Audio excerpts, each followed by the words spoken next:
Tapi. Assalamualaikum warahmatullahi wabarakatuh.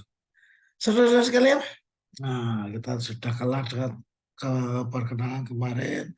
Anda sudah tahu rencana pembelajaran semesternya seperti apa, bukunya apa, ya. Maka eh, kita akan mulai dengan kemampuan dari negosiasi. Kemampuan negosiasi itu seperti apa sih? Mari kita lihat bagaimana penjelasannya secara singkat. Karena ingat di mata kuliah ini, di bagian saya ini nanti Anda punya juga materi-materi asal ya, materi-materi dari bahasa lain, nggak apa-apa. Anda coba untuk pelan-pelan belajar. Ya, bentar, saya bikin supaya terjadi yang namanya. Nah, ini dia. Ya. Ada 7 kemampuan dasar ya untuk melakukan negosiasi. Pertama, Anda harus punya kemampuan untuk berbicara secara verbal. Verbal itu apa? Verbal itu ngomong ya dengan kalimat, ya, dengan vokal, bahasa. Nah, non-verbal itu ya enggak pakai kata-kata, bisa pakai isyarat, bisa pakai ekspresi muka. Nah, sehingga nanti Anda akan perlu belajar bagaimana Anda melakukan bahasa tubuh, bicara dengan bahasa tubuh. Ini yang membuat ya kuliah itu kalau offline itu memang kelihatannya gampang, cuman saya sebagai dosen itu ngeri juga. Kenapa? Jangan-jangan yang saya sampaikan itu Anda nggak ngerti. Loh kok bisa? Saya tidak bisa melihat ekspresi Anda. Selain karena kesempatan, jauh, waktu, maupun teknologi tidak bisa menunjukkan bagaimana ekspresi Anda secara umum. Yang ada cuma muka aja, kadang-kadang masih tinggal ngantuk. Nah itu udah, itu problem buat saya. Oke, nah itu nanti makanya kita pada sesi sebelum UTS, saya usulkan kita ketemu. Kenapa? Saya akan bicara tentang bahasa tubuh, praktek. Ya, kalau belajar teori ini wah, yes oke lah oke. Tapi begitu praktek kan akan beda, rasanya akan beda. Pengalaman akan beda. Kemampuan kedua, negosiator itu butuh kemampuan untuk menganalisa masalah dan bangun solusi. Untuk itu dia nggak main asal nego. Dia akan melakukan persiapan cermat, mempelajari dulu, mendengarkan secara aktif, gali dulu. Apa informasi? Pada waktu menggali menghadapi orang-orang itu, dia harus bisa mengontrol emosinya dengan cerdas. Artinya tidak terlalu dingin, tapi juga tidak terlalu panas. Gimana caranya? Dan dia juga menunjukkan, aku itu berkomitmen, aku itu sungguh-sungguh, aku itu bisa dipercaya, aku akan menyelesaikan masalah ini. Dan tentu saja dia tahu kayak negosiasi seperti apa yang akan dilakukan. Oke, itu 7 kemampuan dasar.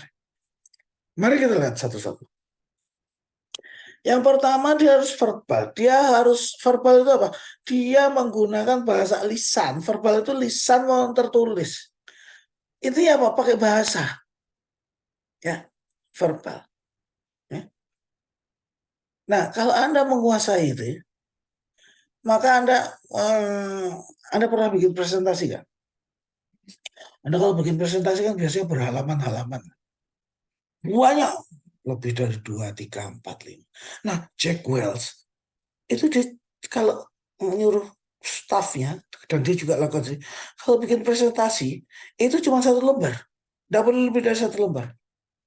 Ya. Nah, apa dong? Dia akan bikin simbol, panah, gambar, simbol, cuma di 1 lembar.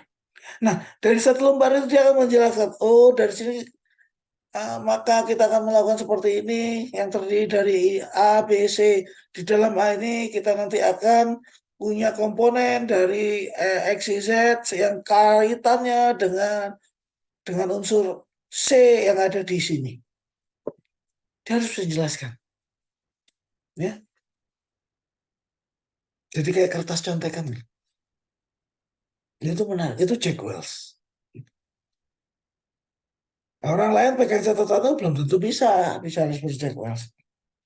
Jack Welch pegang catatannya orang lain juga belum tentu bisa ngomong. Oke? Anda harus cari di internet apa yang dimaksud dengan mind mapping. Anda harus mulai belajar melakukan mind mapping. Bagaimana cara melakukan mind mapping? Kenapa? Itu akan membantu Anda di dalam memahami suatu konsep secara menyeluruh.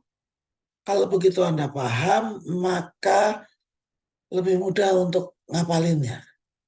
Jangan ngafalin saja, tapi paham, maka ngafalinnya jadi lebih mudah. Ya, ingat ya, mind mapping. Coba dipelajari. Tentu saja Anda perlu PowerPoint, ya, karena kadang-kadang kalau orangnya nggak ada, berdasarkan jarak, maka Anda butuh kayak peraga. Itu PowerPoint. Meskipun sekarang PowerPoint tetap juga digunakan kalau kita ketemu sama orangnya langsung juga pakai PowerPoint. Tapi kalau Anda mau koresponden pakai email atau ngirim WA yang kehadirannya nggak ada, menjelaskan panjang kali lebar kali tinggi kali panjang kali lebar kali tinggi kali luber, ya, maka Anda bisa menggunakan PowerPoint. Yang kedua dari kemampuan verbal dan verbal ini bahasa tubuh. Tadi saya sudah bilang bahasa tubuh. Apa itu? Bagaimana Anda menjaga jarak? Ya. Sesi berikutnya kalau nggak salah itu sampai 2 sesi karena saking panjangnya. Itu ada yang namanya personal space. Bagaimana Anda menjaga jarak? Kapan Anda mau membuka hubungan, membuka pembicaraan, ngatur jaraknya seperti mana? Kapan mendekatnya, kapan jaga, kapan mundur. Nah, itu ada nama personal space. Contoh, Anda kalau ada orang baru yang duduk terlalu dekat dengan Anda risih nggak? Risih, karena apa? Dia masuk ke dalam personal space. Nanti kita juga akan ngomong gestur. Gestur itu adalah perawakan dari tubuh kita. Bungkuk, membusungkan dada. Beda-beda. Ada orang yang bungkuk, ada orang. Oh, ya. Jadi begini saudara, ya, seperti saudara ketahui, beda kan. Gini, ya pendekatannya sudah beda. Nah, itu adalah gesture, perawakan seperti apa? Gagah, berkakas, atau kayak om-om. Ya, itu adalah perawakan. Ya. Bagaimana mimiknya, cara dia mengekspresikan, cara ngelihatnya. Apa kabar? Apa kabar? Apa kabar? Apa kabar kamu? Beda. Apa kabar kamu? Kamu siapa? Inlander ya. Beda. Nah, itu adalah mimik. Demikian juga dengan hand movement. Anda bisa melihat apakah orang itu semangat atau orang itu diem aja begini. Nah, itu nanti kita akan coba belajar. Positioning artinya bagaimana cara berdiri, bagaimana cara dia mengambil jarak. Itu juga Anda perlu pelajari. Itu adalah bagian-bagian kecil dari body language. Ya. Positioning ini salah satunya. Kalau duduk di sebelah mana, di depannya, di sampingnya, di sebelahnya. Nah, nanti kita bicara itu. Oke? Nah, sekarang analisa masalah. Analisa masalah itu yang paling penting adalah Anda harus paham. Sebenarnya ini masalahnya apa? Siapa yang terlibat? Isu apa yang ada di situ? apa kepentingan dari tiap pihak. Kemudian bangun solusi untuk gimana jawab isu itu. Sehingga semua pihak bisa apa namanya tercapai tujuan kepentingan. Ya. Contohnya ada di situ. Serikat pekerja tuh ya karyawan atau karyawan sama sama pemberi kerja. Biasanya negonya nggak jauh-jauh dari gaji berapa, bonusnya berapa, remunerasinya apa saja, tugasnya, tanggung jawabnya dan sebagainya. Nah dengan itu identifikasi, oke. Nah,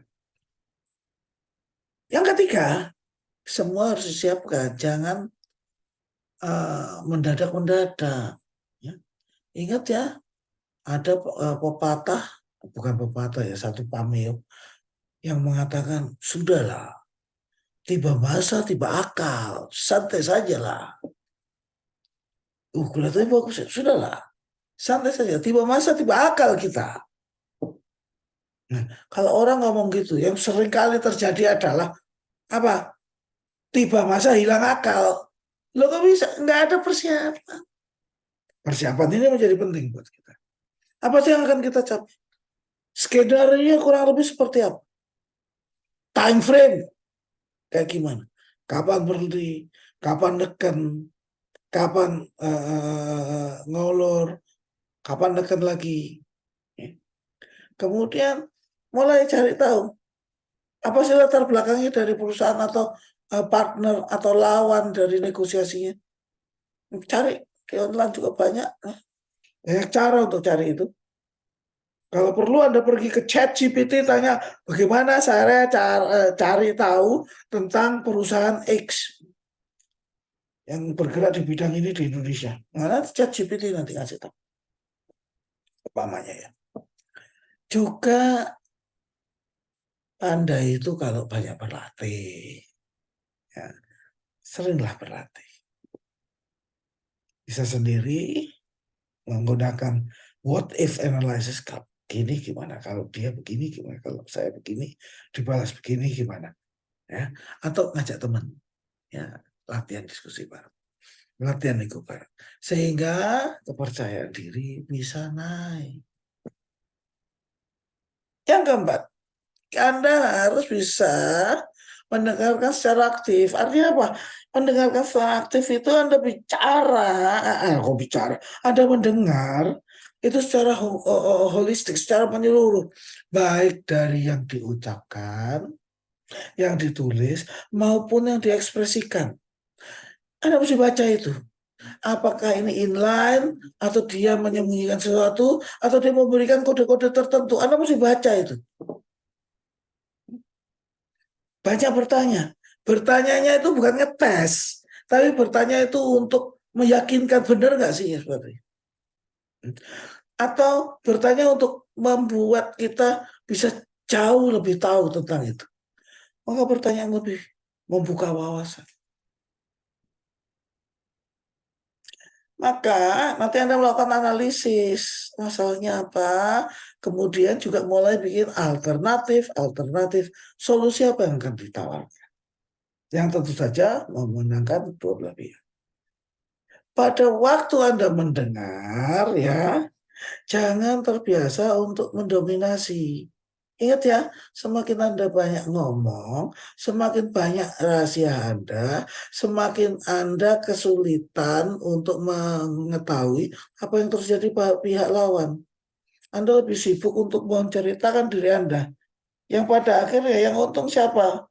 Ya partner Anda, karena dia diceritain bahwa Anda itu sesungguhnya ini, itu, itu. Kan? Oke? Mendengar itu sebagaimana satu gelas, itu isinya itu jangan penuh dulu, dikosongin supaya Anda bisa mendapatkan.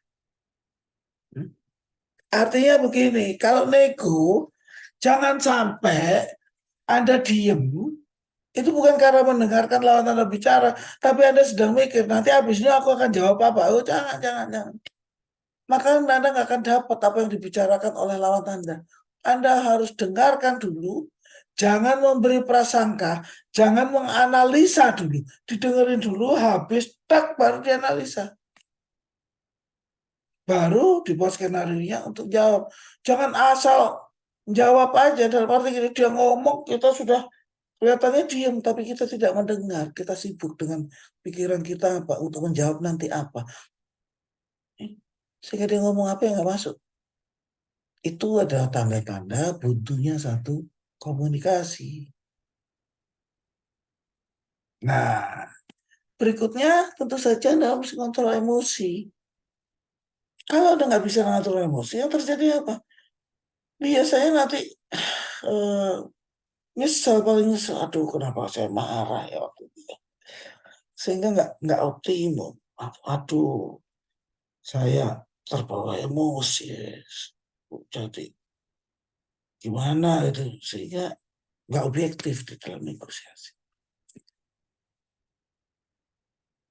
Atau emosinya terlalu meledak-ledak sehingga ngeyel apa itu, sehingga wah ini nggak bisa terusin.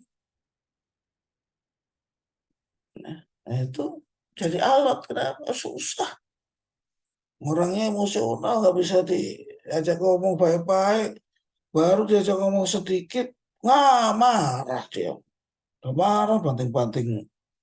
Apa namanya, piring, wah terus repot kayak gitu ya. Jadi control your emotions. Karena ingat, begitu Anda emosi, maka otak Anda itu bergeraknya itu tinggal apa ya, sekacang polong gitu. Tadinya besar, begitu ada emosional, Anda tinggal sekacang polong. Makanya kalau orang emosi itu jangan banyak tidur begini. Kenapa? Nanti keluar dari kupingnya. Otaknya keluar, terus tinggal sekacang polong. Hmm, Maka hati-hati. Akal sehat akan hilang kalau ada emosi. Objektivitas juga begitu. Maka jangan pernah membuat keputusan pada waktu Anda marah. Jangan buat keputusan pada waktu itu. Jangan buat komitmen janji pada waktu Anda senang. Eh, Pikirin sendiri. Tapi itu harus jadi pegangan. Kalau ada marah, jangan bikin keputusan. Kalau ada senang, jangan bikin janji. Wah, sedang nanti tak beliin semua satu kelas. Tak beliin McD. Gampang. Ya, itu nyesel. Banyak ya McD ya. Duit nggak cukup. Ya kayak gitu. Oke? Ada pertanyaan? Ya, itu aja. Eh, yang keenam, itu kita harus menunjukkan komitmen bahwa kita tuh bersungguh-sungguh. Anda itu sungguh-sungguh. Tujuannya itu supaya ya nego ini berhasil. Berhasil apa? Buat kepentingan kita berdua. Atau ada berapa pihak. Nah itu yang perlu. Kenapa? Kalau Anda tidak menunjukkan komitmen, orang tidak percaya, tidak tumbuh kepercayaan pada Anda, negonya susah. Karena apa? Dia akan nutupin hal-hal tertentu. Orang ini nggak bisa dipercaya, maka fakta-fakta ini akan saya tutup. Nah ini masalah. Komitmen ini maksudnya adalah untuk menumbuhkan kesadaran bahwa saya bersungguh-sungguh. Bukan hanya untuk saya, tapi untuk kita semua. Bagaimana semua keinginan itu bisa tercapai. Gimana caranya? Anda bisa dengan cara verbal, ngomong, kata-kata, tulisan. Bisa juga dengan lihat dari matanya. Ini penting loh. Negosiasi ini penting untuk karir saya, dan saya melihat juga bahwa itu akan menjadi hal yang baik untuk karir Anda. Nah, itu udah kelihatan tuh pakai tatapan mata. Gitu. Oke? Juga bisa juga dengan bahasa tubuh Anda. Ingat, supaya dia percaya komitmen Anda, dia kemudian timbullah trust.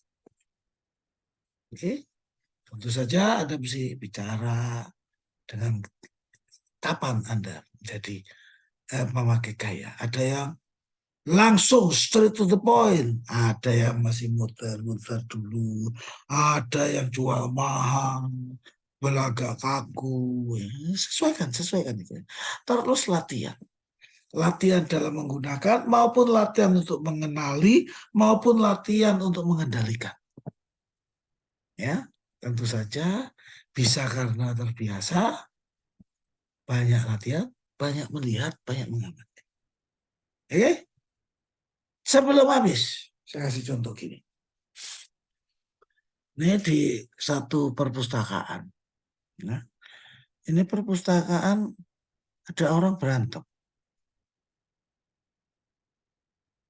Kenapa sih kok berantem? Yang satu minta itunya pintu. Yang satu minta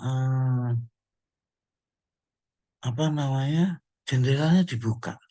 Yang satunya lagi minta jendelanya ditutup. Loh, kenapa? Berantem. Pokoknya berantem. Pokoknya dibuka. Pokoknya ditutup.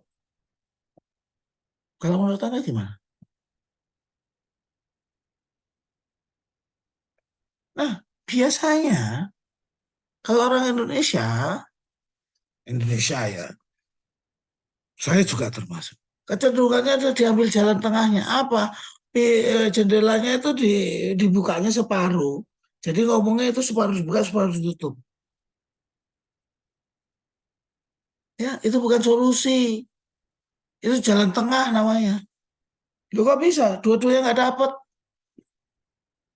Bukan dua-duanya dapat, dua-duanya nggak dapat. Loh kok bisa? Sederhana. Ingat ya, Anda mesti pahami dulu masalahnya. Sebenarnya masalahnya apa sih? Kok sampai Anda itu kepingin jendela dibuka? Panas. Tom, kenapa sih? Kok Anda itu pingin jendelanya ditutup? Berisik, jalanan itu debu lagi. Anda lihat komponen itu yang terdampak itu, Anda lihat tuh sumber daya, kepentingannya. Solusinya apa kira-kira?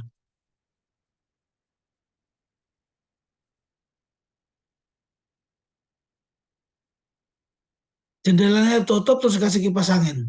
Beres. Tidak bising dan tidak panas. Ya, itu solusi. Ya, sebagaimana saya kadang-kadang ke kampus naik motor. Kenapa itu solusi? Motor itu hebat loh. Kalau panas gak kehujanan, kalau hujan gak kepanasan. Eh, oke? Jadi moga-moga kita bisa ketemu lagi di lain kesempatan. Terima kasih sudah mendengarkan. Saya mohon maaf atas segala ketidaknyamanan yang saya timbulkan.